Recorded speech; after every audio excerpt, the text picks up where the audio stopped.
And a good Saturday morning to you, Roger Hill of Wuthering Heights. This weather hazards video is driven by 802cars.com. It represents 802 Toyota, Twin City, Subaru, and 802 Honda, all located off of exit 7 on Interstate 89. Here's our nor'easter in progress, and it's producing a big area of rain currently right now. We're just starting to see the first glimpses of a little bit of wet snow forming in the vicinity of central Massachusetts and some of the highest elevations. And this is a transition basically to wet snow that's going to be problematic for this particular area, especially just a little bit interior sections of from the coast across eastern parts of New England with this coastal nor'easter that's going to be taking a track and then into the Gulf of Maine and then into the Bay of Fundy. Temperatures are marginal for the snowfall here. We're seeing temperatures not too far from 32 degrees, mostly above the freezing mark. And this is now in play across this particular area here. Two areas of potential impacts from wet snow loading would be Windham County and also a little bit later on in the storm, more up in Essex County. That's more of a situation later today and tonight. This is more on the front part of the storm in the southeastern part of Vermont, mainly in Windham County. That could see a couple impacts. However, I am anticipating the worst of the snow to be across parts of interior portions of Massachusetts, maybe even far northeastern Connecticut, and then on a band basically a little bit inland from the coastal sections into parts of Maine, with a good section of the populated areas of New Hampshire being involved, as well as just west of Boston and then up into Maine. A little bit of a close-up here. You can see across southern New England, this is an area we call a bright band. This is melting wet snowflakes aloft, and also it's dynamically cooling, kind of boring from the top to the bottom, and that cooling effect lowering the freezing level and causing this bright banding to occur. What's going to end up happening is this part of the bright band is going to pivot a little bit more into New Hampshire. It's going to get awfully close to the Windham County region, but likely stay just a little bit to the south and east, and it's this particular area that will probably see the maximum snowfall rates. Looking at the European total snowfall, this is valid at 8 o'clock, 7 o'clock this morning. This would be 10 o'clock this morning, and you can start to see some hints of what the model is thinking where the snow is going to start to accrue.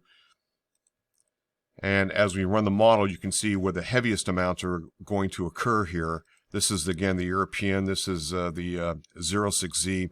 Came out at 1 o'clock this morning. And it looks very similar to the 00Z of last night, so not a lot of appreciable change there.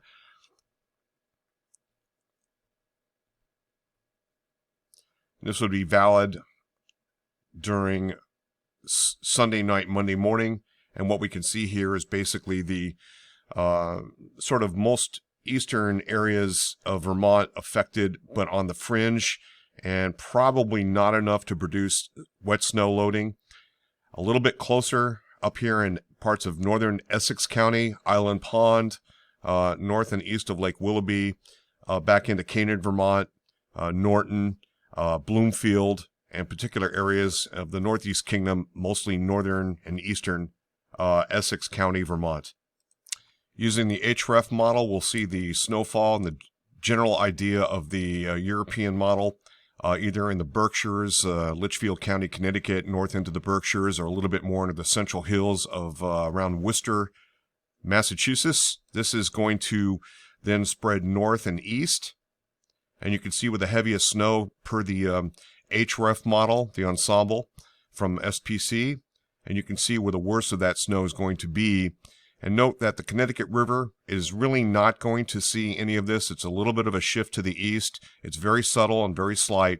The only exception to the rule here would be Essex County.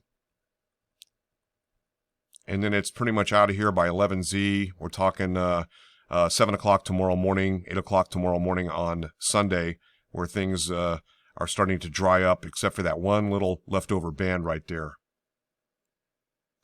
And you're looking at the NAM model. Let me position this a little bit better here. So this is how the NAM is thinking. We have a little bit of lighter snow that spreads into northern Vermont. This is valid by 10 o'clock in the morning. That's 11, noon, 1 o'clock, 2 o'clock, 3 o'clock, 4, 5, 6, 7, 8, 9, and finally 10 o'clock at night. This is probably the closest and maximum snowfall.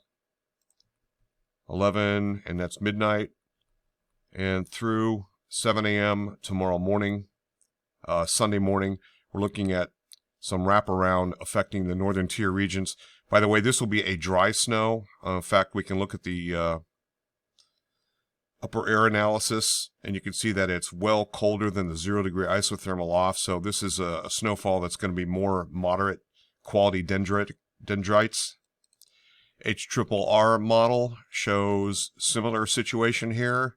You have snow transitioning from rain, and you can see where the heaviest snow is right along a little bit east of the Connecticut River Valley, a little bit into Essex County. This is valid 2Z, this would be 3Z this evening. And you can see the areas, this will be a drier snow as it comes in, so we may not even have any kind of wet snow loading issues at that point in time later today and into this coming evening. There is going to be a slight overlap, and probably Windham County and again northeastern portions of the Northeast Kingdom, mainly in Essex County, and really the northern one half of Essex County look to be under the gun for any kind of impacts. And again, we're having fringe effects. Different situation, of course, in this particular area here. It could be very problematic for utilities of New Hampshire, interior Massachusetts, and certainly into Maine. Roger Hill, Wuthering Heights. Thanks for watching.